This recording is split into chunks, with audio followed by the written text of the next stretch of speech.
It's been 4 months since the launch of Battlefield 6, and everything surrounding air vehicles is still a complete mess. What once was one of the main selling points and what set Battlefield apart from other shooters has now almost become an afterthought. In this video, I'm going over the most important things DICE desperately needs to change to revive air vehicle gameplay and give us the Battlefield experience we all expected at launch. Let's get into it.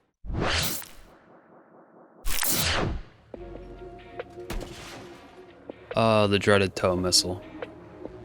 I'll be brutally honest about these. I'm sure everyone who flies in this game will agree with this. The tow missiles in this game are brain dead easy. And I'm talking all tows. Even the one in the attack helicopter needs to be toned down. The projectile itself is too large, too visible, and too maneuverable. It's not even a satisfying feat hitting these in Battlefield 6. There's basically no skill to them at all. I get shot down by new players every day using these, at insane distances.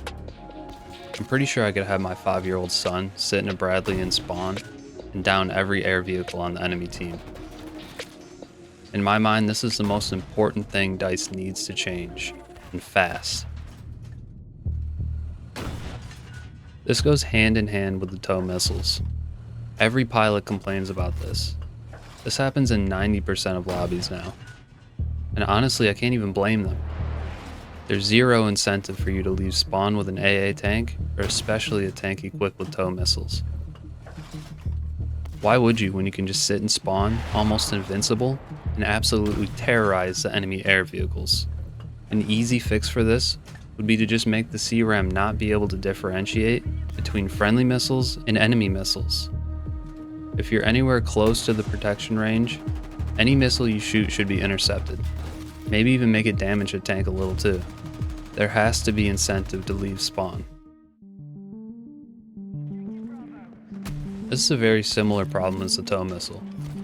Maybe not as egregious, but still pretty brain dead and boring in my opinion. Their velocity is way too fast, with very little drop. The speed of the RPG has to sort of match the speed of the things you're shooting them at. Right now it's incredibly skewed in the favor of the RPG. It feels like many things in this game have been kind of cranked up and made easier than they've ever been. I remember when hitting an RPG from across the map was a clip. Now it happens every match, maybe even multiple times. I know a lot of air vehicle players won't want to hear this, but nerfs to these will most likely come alongside nerfs to air vehicles as well, especially the attack helicopter. It's probably a good thing. Air vehicles being extremely powerful, but extremely vulnerable and easy to kill is terrible game design and only fosters the idea that they're just meant for temporary short bursts instead of feeling like an actual playstyle that rewards practice and skill. I know DICE has acknowledged these ANTO, I believe. I just hope the changes they make actually fix the core issues and make sense in terms of broader balance for air vehicles. This one's almost funny to me at this point. It almost feels intentional. They literally left out half of air vehicle gameplay with this. Like, how was this not patched within the first week or even the first month of the game releasing? I'm willing to bet if this negatively affected infantry in any capacity, it would have been patched a long time ago. I really want to give them some grace, but they make it extremely hard with these huge, almost comical oversights.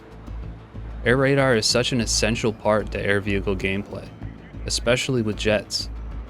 Right now there's no real dogfighting because of it. It's basically just a guessing game. Which brings me to my next point.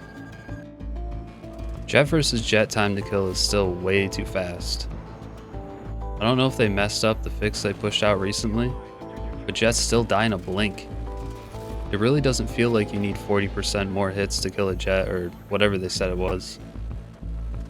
There's still zero room for counterplay with TTK the way it is, plus no working air radar.